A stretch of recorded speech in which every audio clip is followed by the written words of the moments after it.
छत्तीसगढ़ में सरकार के रडार पर मदरसे हैं। एनसीपीसीआर की एक रिपोर्ट आई जिसमें यह बताया गया कि 186 मदरसों में 2000 से ज्यादा बच्चे हिंदू हैं और शिक्षा ले रहे हैं। आखिर क्या है यह पूरा मामला, इस रिपोर्ट में देखिए।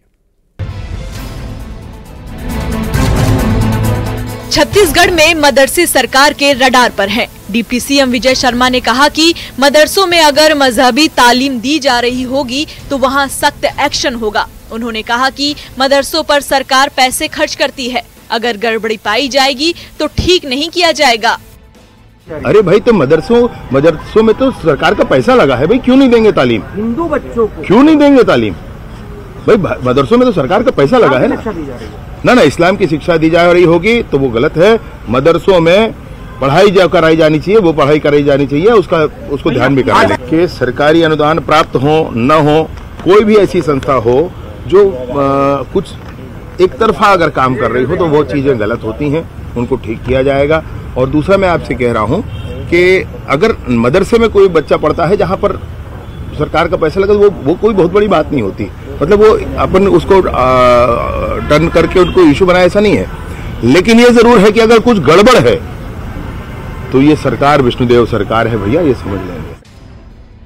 डिप्टी सीएम का ये बयान एनसीपीसीआर की इस रिपोर्ट के बाद आया जिसके मुताबिक छत्तीसगढ़ के 186 मदरसों में 2000 से ज्यादा हिंदू बच्चे शिक्षा ले रहे हैं।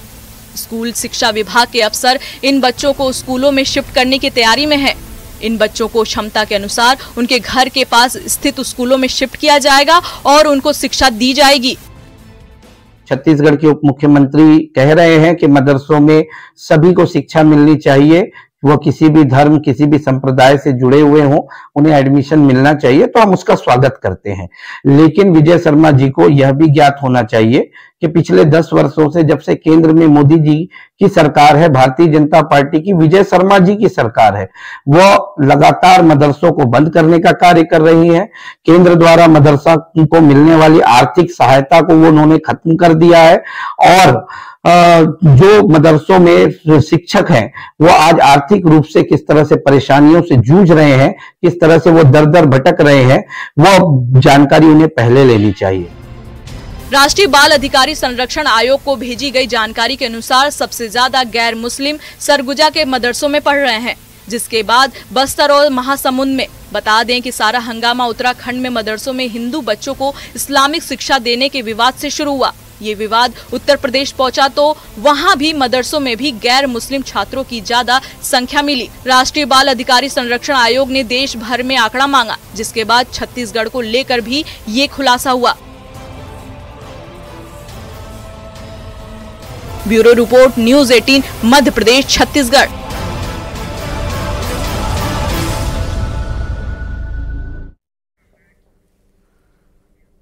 और 3 वर्ष में एक बार मनाया जाने वाला आदिवासियों का महोत्सव पेंड्रा में जिसका आगाज हो गया है। बार महोत्सव 3 दिन तक चलने वाले इस समारोह में आदिवासी समुदाय के युवक और युवतियां पारंपरिक वेशभूषा में नृत्य करते हैं। गौरेला पेंड्रा मरवाही जिले के वनांचल गांव में आमा गांव में बार उत्सव मनाया जाता है। वहीं दूसरी तरफ पेंड्रा जिले के गंगई नेचर कैंप में नौकायन की शुरुआत हुई। वन विभाग ने पर्यटकों के मनोरंजन के लिए नौकायन का आयोजन किया, जिसका जायजा लेने कलेक्टर, एसपी, डीएफओ और पर्यटन नोडल ने जायजा लिया। नौकायन की शुरुआत होने से स्थानीय लोगों में उत्साह देखा जा रहा है।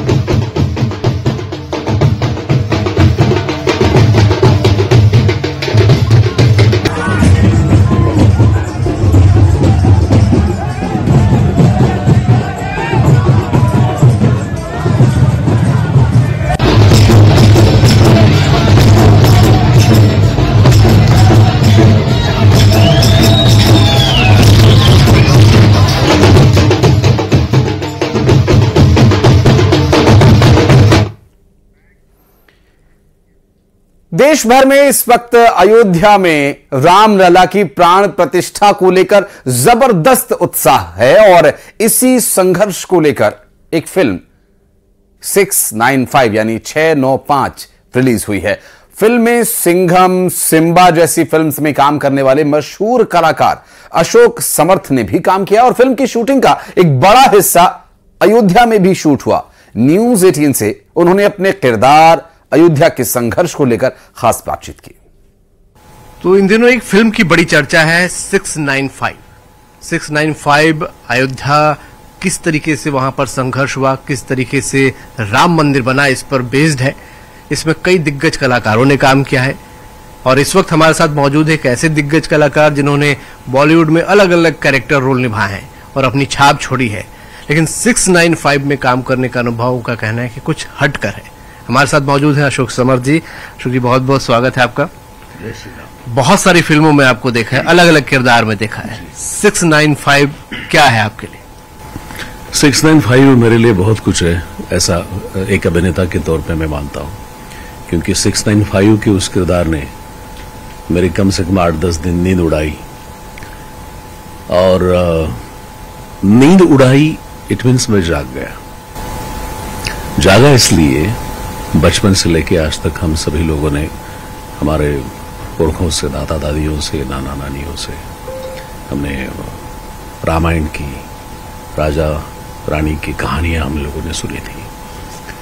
तो बचपन में मैंने भी रामायण सुनी थी और उस प्रमाणित सत्य को दुनिया के सामने लाने का एक मुझे मौका दिया। हम जब कोई किताब पढ़ते हैं तो उस लेखक का पॉइंट ऑफ व्यू हमारे समझ में आता है। जब उस किताब को हम कहानी में पिरोने की कोशिश करते सिनेमा के दायरे में, तो फिर व्यक्तिरेखा की जिम्मेदारी हमारे ऊपर आ जाती है।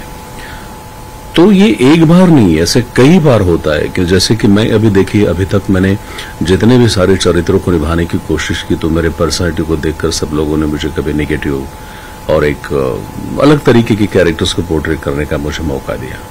आज एक संत महात्मा का किरदार में पोर्ट्रेट कर रहा हूं। तो मेरा जो स्टडी है, मेरी जो अपनी थॉट प्रोसेस है, मेरा जो बैकड्रॉप है, वो मेरा मराठी थिएटर है।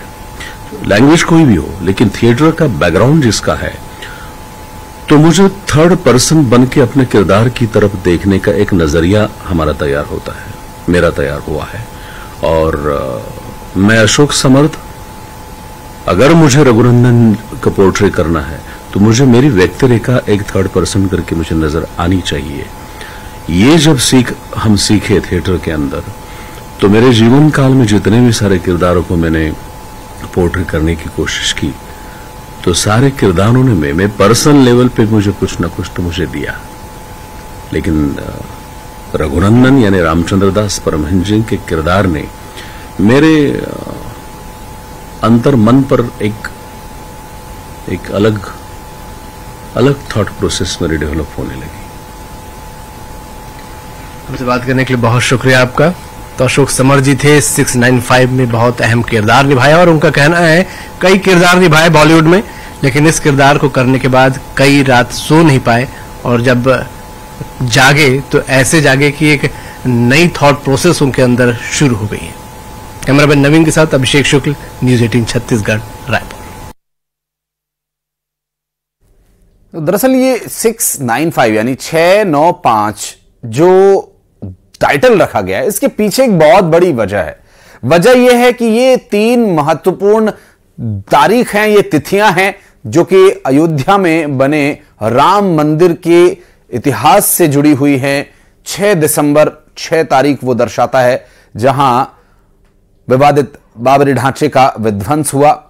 फिर 9 तारीख और 5 तारीख जब कोर्ट का फैसला है। तो इस तरह से ये पूरा टाइटल तैयार हुआ है और इस पूरी फिल्म में राम मंदिर के निर्माण तक का जो मार्ग प्रशस्त हुआ, उसके पीछे के पूरे संघर्ष को दिखाने की कोशिश की गई है।